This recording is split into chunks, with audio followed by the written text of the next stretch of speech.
Hello, this is your boy Miguel for the Mobile Mechanic 757, working on a Dodge Hemi. I was working on a starter, and of course you know that the trunk is battery powered.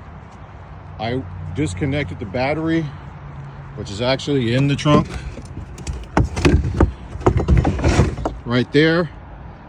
I disconnected the battery and put a rag on it, and I accidentally closed the trunk, and there was no power whatsoever to get in the trunk.